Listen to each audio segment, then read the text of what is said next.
কিভাবে আপনার ছবির ব্যাকগ্রাউন্ড রিমুভ করে একটি চমৎকার ছবি এডিট করবেন তা থাকছে পুরো ভিডিও জুড়ে। আশা করি শেষ পর্যন্ত দেখবেন। এই কাজটি করার জন্য প্রথমে আপনারা প্লে স্টোরে চলে যাবেন। প্লে স্টোরে চলে গিয়ে দেখতে পাচ্ছেন আমার একটি স্ক্রিনে একটি অ্যাপস রয়েছে। এই অ্যাপসটি প্রথমে ডাউনলোড করে নিতে হবে। তো এখানে দেখতে পাচ্ছেন স্ক্রিনে একটি অ্যাপস রয়েছে ব্যাকগ্রাউন্ড ইরেজার ফটো এডিটর। আপনারা এটি লিখে প্লে স্টোর থেকে সার্চ দিয়ে ডাউনলোড করে নেবেন। তারপর যেই কাজটি করতে হবে, ডাউনলোড শেষে আপনারা এই অ্যাপসের ভিতরে প্রবেশ করবেন। আমি এই অ্যাপসের ভিতরে প্রবেশ করলাম। অ্যাপসের ভিতরে প্রবেশ করার পর ঠিক এইরকম একটি ইন্টারফেস চলে আসবে। আপনারা এখানে দেখতে পাবেন এআই ব্যাকগ্রাউন্ড নামে একটি অপশন রয়েছে। আপনারা ব্যাকগ্রাউন্ড রিমুভ করে আপনার ফটোতে ব্যাকগ্রাউন্ড চেঞ্জ করার জন্য এই এআই ব্যাকগ্রাউন্ড এই অপশনে ক্লিক করবেন। তারপর আপনার গ্যালারিতে চলে যাবে। গ্যালারি থেকে আপনি যেই ছবিটি ব্যাকগ্রাউন্ড রিমুভ করতে চান, রিমুভ করে অন্য ব্যাকগ্রাউন্ড সিলেক্ট করতে চান, সেই ছবিটি এখান থেকে আপনারা সিলেক্ট করে দিতে হবে। তো আমি এখান থেকে আমার একটি ছবি সিলেক্ট করে দিচ্ছি।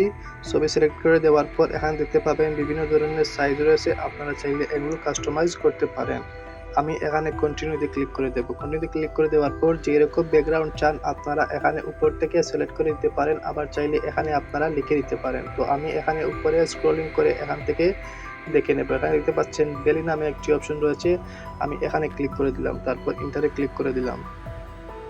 এখন যেই কাজটি করতে হবে, এখানে দেখতে পাচ্ছেন জেনারেট নামে একটি অপশন রয়েছে। এখানে ক্লিক করতে হবে। এখানে ক্লিক করে দেওয়ার পর আপনাকে একটি অ্যাড দেখতে হবে। তারপর ব্যাকগ্রাউন্ড অটোমেটিক চেঞ্জ হয়ে আপনার ফটোতে চলে আসবে। তো আমি এখন জেনারেটে এখানে ক্লিক করে দিলাম।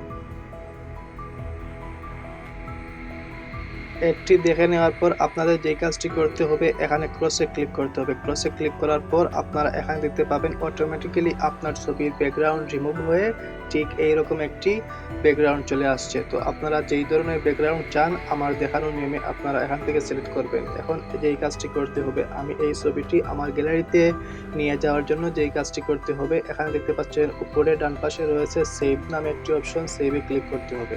আমি সেভে ক্লিক করে দেওয়ার পর এটি আমার গ্যালারিতে চলে যাবে।